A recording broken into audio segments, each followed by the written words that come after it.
That's bright back there. Good morning. Using the different camera, so I don't know if you get any of what I'm saying. Hello? That's Sarah. Sarah for you people speaking the English. In Germany, we say Sarah. That's, harder and more Germanic. She's doing an internship here. For many of you, it's like, what do I have to pay to get that? She didn't have to pay shit. She's a student of mine, and that's something we do in Germany. When you're in school, what grade are you? 9th grade? Yes. When you're in 9th grade, you go and you do an internship in a company. And she's like, well, working at the steel mill, going down to the salt mines, working at a grocery store, shelving milk, or hanging out with Henning and playing with pedals. So she chose playing with pedals, drinking coffee, watching Big Bang, and just having a generally good time. Yes. Yeah. So now she's gonna film me doing an unboxing video. Why is the screen so bright, goddammit? I just got a package. I have a package from my good friend Laura from Decibel 11, who I met at NAMM Show. The first people at NAMM Show to immediately write me back a day later and say, we want you to do our shit.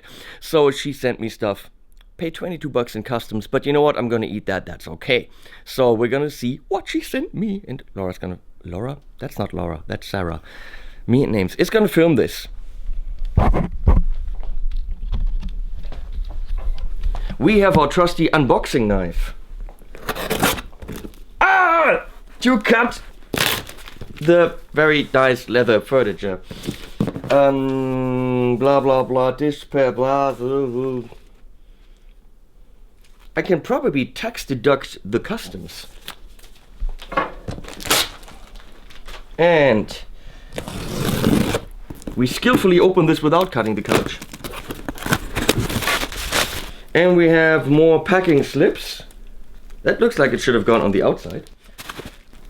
This is interesting. Can you see this?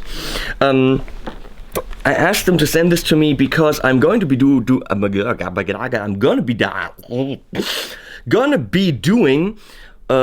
soon, as soon as I get some more stuff from Boss, the Boss ES8 switcher looper tutorial series where I explain a lot of things. And I already got the hex from Voodoo Lab, which is a MIDI capable looper expander looper expander. So you have 8 loops on your ES8 and you want more loops because you're nuts. And then you get this or the hex and the G Lab M4L. So I said to Laura, hey, if I have the hex and the M4L, it would only make sense to show another option, and the Decibel 11 Loop Expander True Bypass Audio Switcher with 3-year warranty is one of the options. So we're gonna look at what's inside. We have different plugs. We have a power supply, which is cool. I don't think the others come with a power supply. Depends on how much or how many, how do you say this, milliamps it wants. Very nice packaging, I gotta say this. Definitely we have a manual because we need to figure out what MIDI commands it wants. It is most certainly the flattest of them all, but for that it's also wider. The others are more, well, I'll show you, follow me.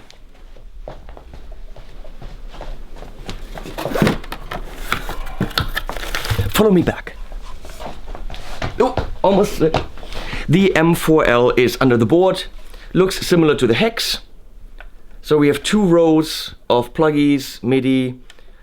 It's a very different concept and a different design. This might easily fit under your board, under any board probably, because it's very flat. This will fit under your board in the very back, but it's higher. So let's look at this. We have MIDI in and out, MIDI in and through, because it doesn't send any out. It sends MIDI through. Sarah's like, I want to go home now. He's frightening me. We have 9 to 12 volt DC, which is cool. No, does it say the milliamps? Hey, here. Buffer specifications. We don't want that. Here, 150 milliamps center negative. And then we have 1, 2, 3, 4 loop indicator with an edit switch, so we're gonna have to figure out how to do that. Ah, okay.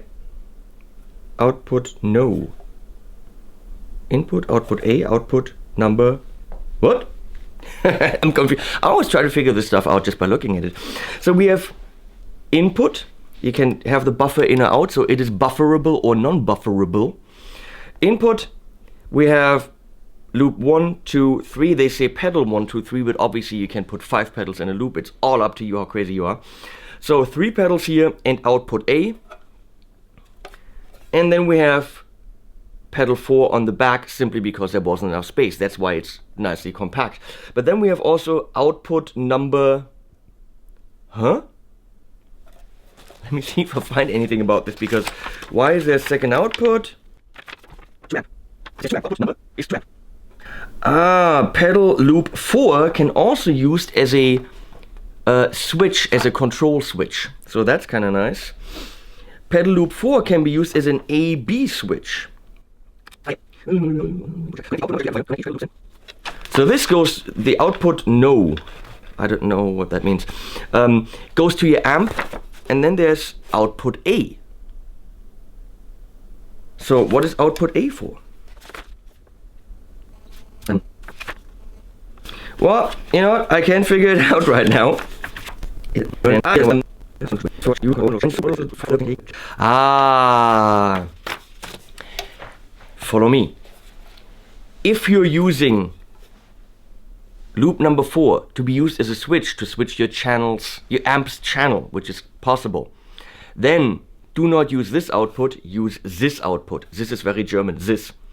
So you use, if you use these 3 as loops, go in and out. If you use this also as a loop, go out here. That kind of could have been explained a little bit more straightforward. But it's an option to the Hex, to the M4L, and of course in my videos we're gonna show them all. And you know what, we should be doing a video only for these products, showing how they are programmed, the differences between them. Is there a sound difference? You know, I really don't care. There probably is not. But definitely how they're programmed, because they're all different in how you set up the MIDI and MIDI program change, control change. So we're gonna do a video showing these, and it's gonna be fun. And what I wanna do is I wanna play through a song, have 4 pedals, or maybe 6 or whatever, have a few pedals connected, and have my computer run program changes into here while I play. So I don't have to switch anything, so my computer is gonna switch my pedals for me with MIDI. MIDI. So that's really cool. We have the Decibel 11. It's called the Loop Expander. But something interesting is coming up. I think, if Laura sent the right thing and not her dog or cat or something, which I would be happy about. It would be dead by now, of course.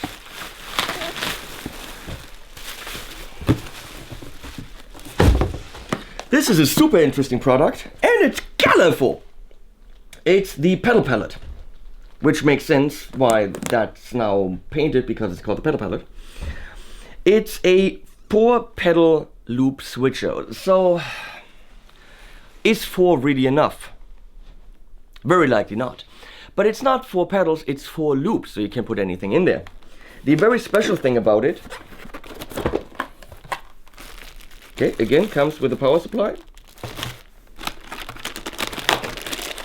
It's relatively small. I lose stuff. Relatively small. That's what she said. I'm sorry, I had to.